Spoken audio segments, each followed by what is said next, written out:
Welcome to YouTube channel Law and Communication Skills. Subscribe our channel, press bell icon for notification, like, comments and also share to other. Bismillahirrahmanirrahim. Alhamdulillahirabbil alamin. Assalamu alaikum friend and viewers. I hope all are fine. This is Mobushar Iqbal Chohan, Advocate High Court and Legal Lecturer. Series of public awareness के अंदर हमारा आज का topic बहुत interesting है। ये बहुत माशरे के अंदर एग्जिस्ट करता है और 30 to 50% लिटिगेशन सिर्फ इसी चीज़ के गिर्द घूमती हैं। और बहुत से ऐसे केसेस हैं जहाँ पर लोग नाजायज़ फंसते हैं, जहाँ पर लोगों की क्रिमिनल इंटेंशन नहीं होती, लेकिन इसके बावजूद उनकी इंसल्ट होती है माशरे में, सोसाइटी में। पुलिस उनको अरेस्ट करती है, उनको धक्कम पेल करती है, उनके ऊपर धोखाधड़ी के इल्ज़ाम लगते हैं, फ्रॉड ये कहलाए जाते हैं। तो ये लिटिगेशन हमारे माशरे के अंदर, हमारी सोसाइटी में बहुत ज़्यादा है। तो पहला ही लेक्चर मेरा पब्लिक अवेयरनेस के ऊपर इसी टॉपिक के ऊपर है। टॉपिक है हमारा cheque. When cheque can be issue and when can not be. इस चेक को कब इशू किया जाए, कब इशू ना किया जाए, कैसे इशू किया जाए, कैसे इशू ना किया जाए, किस तरह से इशू किया जाए कि आपके ऊपर क्रिमिनल लिटिगेशन ना हो। और ऐसे कौन कौन से तरीके हैं कि अगर आप चेक इशू करते भी हो फिर भी आपको पुलिस अरेस्ट नहीं कर सकती, फिर भी आपके ऊपर क्रिमिनल ट्रायल नहीं चल सकता, वो सिविल ट्रायल चलेगा। वहां पर आपको कंपनसेशन तो हो सकती है लेकिन सजा नहीं होगी। बहुत सी ऐसी टेक्निक्स भी हैं जो कि बीइंग एडवोकेट में आपको यहां पर ऑनलाइन नहीं बता सकता और ना ही उनकी परमिशन है हमें अपने चैनल के हवाले से, और ना ही हमें जो हमारा पंजाब बार का कोड ऑफ कंडक्ट है उसके लिहाज से भी हमें कुछ ऐसी चीज़ों की परमिशन नहीं है जिनको हम खोल सकें। लेकिन ऐसी बहुत सी चीज़ों को मैं जाहिर करूंगा आपके सामने जो लीगली हैं, जिनकी लीगल अवेयरनेस ना होने की वजह से लोग ना चाहते हुए भी चेक जैसे बहुत ही माइनर केसेस में मुजरम बन जाते हैं, नॉन बेलेबल ऑफेंस के अंदर चले जाते हैं, जमानतें उनकी नहीं होती, 5-5 7 साल सजाएं काटते हैं, जलील खज्जल खराबी अलग से उनकी होती है। तो हमारा टॉपिक होगा चेक, कैसे इशू किया जाए, किस तरह से इशू किया जाए। अगर आप हमारे चैनल के ऊपर नए हैं तो मेरे चैनल को सब्सक्राइब करना और बेल आइकॉन को ऑल नोटिफिकेशन करके प्रेस करना ना भूलें, ताकि मेरे फर्दर इस तरह के पब्लिक अवेयरनेस के ऊपर और बहुत से इंफॉर्मेटिव और बड़े अग्रेसिव और डिलीशियस लेक्चर्स आने वाले हैं जो आपके लिए बहुत फायदेमंद साबित होंगे। और इससे पहले कभी किसी ने इन चीज़ों के ऊपर ना बात की, ना ही पब्लिकली इन चीज़ों को उठाया, जिनको अब मैं आवाम के सामने रखूंगा और बहुत सी ऐसी चीज़ों को अया भी करूंगा जो आपके लिए बहुत ज़्यादा फायदेमंद होंगी। तो आप उन लेक्चर्स से रह ना जाएं, वो आपके लिए बहुत फायदेमंद साबित होंगे। तो लिहाजा मेरे चैनल को सब्सक्राइब कर लें और मेरी इन लेक्चर्स को अपने बाकी ऐसे दोस्त, ऐसे सिविलियन लोग, ऐसे जनरल पब्लिक को भी ज़रूर सेंड किया करें, ताकि ऐसे बहुत से लोग जो इन चीज़ों का शिकार होने वाले हों, वो इन चीज़ों के अंदर फंसने वाले हों, तो वो अपने आप को बचा सकें, वो अपने आप को केयरफुल हो सकें, वो अपने आप को इस जिल्लत से, इस इंसल्ट से बाहर निकाल सकें। लेक्चर स्टार्ट करते हैं एज यूजुअल। अपना लेक्चर स्टार्ट करने से पहले मैं अपनी फीस बताता चलूँ। कम से कम 10 रुपये आपने डोनेट करने हैं। सेकंड स्टेप, कम से कम 2 लोगों की आपने हेल्प करनी है। और थर्ड स्टेप, मेरे पेरेंट्स के लिए दुआ, अल्लाह ताला उनको सेहत तंदुरुस्ती दे। शुरू करते हैं हमारा लेक्चर। चेक बेसिकली एक इंस्ट्रूमेंट है, निगोशिएबल इंस्ट्रूमेंट। इसकी लीगल जो डेफिनेशन है वो निगोशिएबल इंस्ट्रूमेंट के अंदर आती है। निगोशिएबल इंस्ट्रूमेंट हर वो डॉक्यूमेंट्स जो एक्सचेंज हो सकता है, जो अपनी वैल्यू रखता है। लाइक हमारी जो मनी है, हमारी रकम है, हमारा रुपया है, हमारे पैसे हैं, ये अपने आप के अंदर एक वैल्यू है, इनकी अपने आप के अंदर एक एग्जिस्टेंस है। लेकिन cheque, bill of exchange, promissory note, इनको लॉ के अंदर निगोशिएबल इंस्ट्रूमेंट कहा जाता है। निगोशिएबल इंस्ट्रूमेंट एक डॉक्यूमेंट निगोशिएबल जिनको एक्सचेंज किया जाता है, जिनके बदले में निगोशिएशन की जा सकती है, जिनकी एक वैल्यू हो और उनके बदले में एक वैल्यूएबल चीज आप लेते हो, हासिल करते हो। उन्हीं में से चेक भी एक चीज है।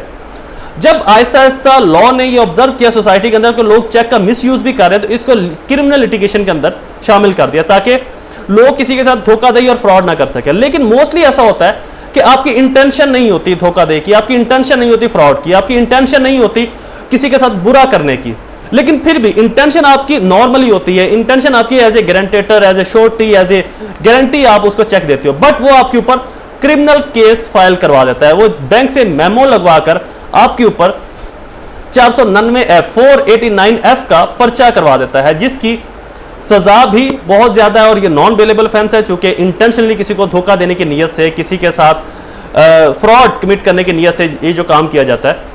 तो दरअसल आपकी नीयत नहीं होती, लेकिन फिर भी आप जेल के अंदर, कोर्ट कचहरी के अंदर खज्जल खराब होते हैं, थाने वालों को पैसे देते हैं, वहां हवालात के चक्कर काटते हैं, जलालत है। तो आज मैं आपको बताऊंगा तो ऐसे कौन से तरीके हैं जिनसे अगर आप चेक को इशू करेंगे तो जो आपका चेक है वो क्रिमिनल नहीं होगा, वो सिविल रहेगा। चाहे अपोजिट पार्टी जो मर्जी कर ले, पार्टी दुनिया का जितना मर्जी बड़ा वकील ले आए, वो आपके ऊपर क्रिमिनल कॉन्स्पायरेसी लॉन्च नहीं करवा सकती, क्रिमिनल ट्रायल नहीं चला सकती, आपको अरेस्ट नहीं करवा सकती, आपको थाने कचहरी के अंदर मुजरम नहीं साबित कर सकती। हाँ, सिविल केस जरूर चल सकता है, लेकिन कम से कम आपकी रेप्यूट, आपकी रेपुटेशन, आपकी इज्जत सिक्योर रहेगी। ऐसे कौन से तरीके हैं चेक इशू करने के?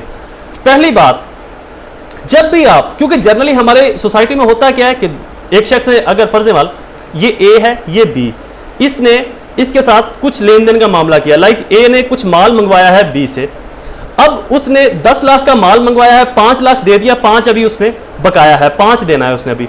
तो बी ए के पास आता है, उसको कहता है कि मेरे पास क्या प्रूफ है कि आपने मेरा 5 देना है, स्टाम्प भी नहीं हमने किया हुआ, कोई और भी एविडेंस नहीं, तो ऐसे करें आप मुझे चेक दे दें। अब आप उसको चेक दे देते हो। सबसे पहली गलती तो आप ये करते हो, आप चेक ओपन देते हो। कभी भी ओपन चेक ना दो। ओपन चेक से होता है कि वो जितनी मर्जी ह्यूज अमाउंट, जितनी मर्जी बड़ी अमाउंट चेक के अंदर डालकर आपके ऊपर केस कर दे। तो लिहाजा चेक जो है, जितनी आपने उसकी अमाउंट देनी है उसका चेक आप बनाए। 5 लाख का आपने चेक बना दिया, और सेकंडली डायरेक्टली उसी शख्स के नाम पर चेक बनाए, ओपन चेक ना छोड़े। पे टू सामने वाला पर्सन, जिस बी को आप दे रहे हो उसका नाम लिखे कि बी को मैं ये चेक दे रहा हूं, या बी के अकाउंट के अंदर ये चेक ट्रांसफर किया जाए। लेकिन बी आपसे चेक ले रहा है अपनी सिक्योरिटी के लिए कि जो मैंने आपसे 5 लाख अभी लेना है, 10 लाख का आपको माल दिया है, 5 आपने दे दिया, 5 बकाया है, तो मेरे पास प्रूफ हो कि मैंने आपसे 5 लेना है, या उस डेट को आप मुझे 5 ना दो तो मैं आपसे चेक से कैश करवा लूंगा, या व्हाट्सएवर कुछ भी। तो बी एज ए अपनी रकम को सिक्योर करने के लिए आपसे 5 लाख ले रहा है। अब अगर तो आपने 5 लाख का चेक ही देना है, यानी कि उस दिन आपके अकाउंट के अंदर पैसे होंगे और बी उस दिन पैसे निकलवा लेगा, तो ठीक, इसका अंदर इशू नहीं। लेकिन अगर आप उसको कहते हो कि मैं आपको चेक दे देता हूं, लेकिन आपको पेमेंट में इन कैश करूंगा, 1 माह बाद या 2 माह बाद आप मुझे मेरा चेक वापस कर देना, मैं आपको कैश में दूंगा, तो इस दौरान चेक की बैक साइड के ऊपर आप या तो फॉर सिक्योरिटी या फॉर श्योरिटी या गारंटी जरूर लिख दें।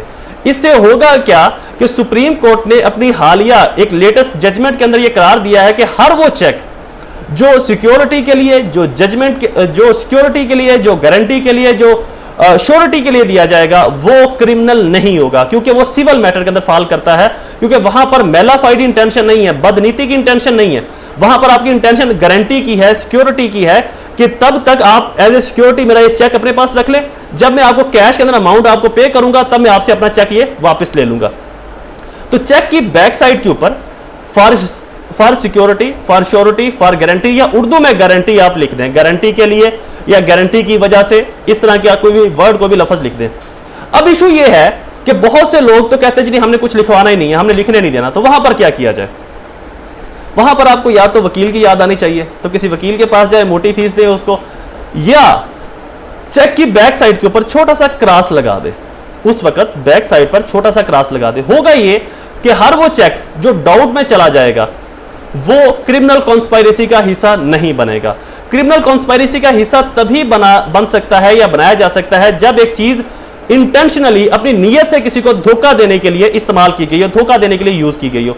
तो लिहाजा आप धोखा नहीं दे रहे, आप तो उसको सिक्योरिटी दे रहे कि ये मेरे से चेक ले ले एज ए सिक्योरिटी, जब मैं आपको पैसे दूंगा तो आपसे मैं चेक ले लूंगा।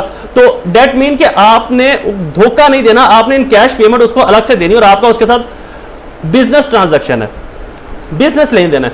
यहां से फर्दर सेकंड जो स्टेप है वो ये कि यहां पर भी सुप्रीम कोर्ट ने, ऑनरेबल सुपीरियर कोर्ट्स ने अपनी ये जजमेंट के अंदर होल्ड किया कि वो तमाम मामला जो बिजनेस डीलिंग के लिए यूज होते हैं, लाइक कुछ लेने देने के लिए, कंपनी से, फैक्ट्री से आप कुछ लेते हो, इन पर्सन किसी से होलसेल पर या वैसे कुछ चीजें आप लेन देन करते हो, तो जो लेन देन के बिजनेस के मामला है वहां पर भी क्रिमिनल कॉन्स्पायरेसी इन्वॉल्व नहीं होती, चूंकि वो लेन देन के मामला है, आगे पीछे दिन हो जाते हैं। इसके लिए आप क्या करें, जब आप चेक दें, अब 2 विटनेस वहां पर जरूर ले लें, इंटेंशनली नहीं, सामने वाले बंदे को बताने की जरूरत नहीं, वैसे ही 2 लोगों को आप बुलवा के आप भी बैठ जाए, उनके सामने आप बात खोल दे कि जी ये 5 लाख रुपए मैंने इनका देना है, 5 मैंने इनको दे दिया है, तो 5 के लिए सिक्योरिटी के तौर के ऊपर एज ए सिक्योरिटी मैं इनको चेक दे रहा हूं, तो ये मुझसे सिक्योरिटी के तौर पर चेक ले रहे हैं। इससे होगा क्या, अगर बी आपके ऊपर जलील करना चाहता है, आपके ऊपर केस करवाना चाहता है, आपके ऊपर एफआईआर करवाना चाहता है, आपको जो है जेल भजवाना चाहता है, अरेस्ट करवाना चाहता है, तो बी अगर एफआईआर करवाएगा भी तो आप कोर्ट के अंदर ये स्टैंड ले सकते हैं कि जी माय लॉर्ड, इन विटनेस के सामने हमारी ये कम्युनिकेशन हुई थी कि ये चेक सिक्योरिटी के लिए दिया गया है। फर्ज है अगर आप उसके ऊपर बैक पर फॉर सिक्योरिटी नहीं लिखते तो ये चेक सिक्योरिटी के लिए दिया गया, लिहाजा हमारी बिजनेस के मामला है, लेन देन है, पहले दिन से मैं माल मंगवाता रहता हूं, उनको माल देता रहता हूं, तो इस वजह से भी ये विटनेस आपकी फेवर के अंदर गवाही देंगे जी हम वहां पर मौजूद थे, इन दोनों लोगों की आपस में ये कम्युनिकेशन हुई कि बिजनेस पर्पस के लिए, सिक्योरिटी के लिए मैं ये चेक आपको दे देता हूं, जब मैं आपको कैश दूंगा आप मुझे मेरा चेक रिटर्न कर देना। तो वहां पर भी क्रिमिनल कॉन्स्पायरेसी आपके ऊपर लॉन्च नहीं होगी, तो सिविल मैटर में वो केस डील करेगा। तो आपको कंपनसेशन हो सकती है, हर्जाना, मुआवजा, समथिंग डिफरेंट, बट आप अरेस्ट नहीं होंगे, जेल में नहीं रहेंगे, जेल से आप बाहर आ जाएंगे। सिविल मैटर है तो वो सिविल मैटर डील करेगा। वो कैसे डील करना है वो मैं अपने जो फर्दर आगे लेक्चर आएंगे पब्लिक अवेयरनेस के ऊपर, उनके अंदर मैं जरूर उनके बारे में बताऊंगा।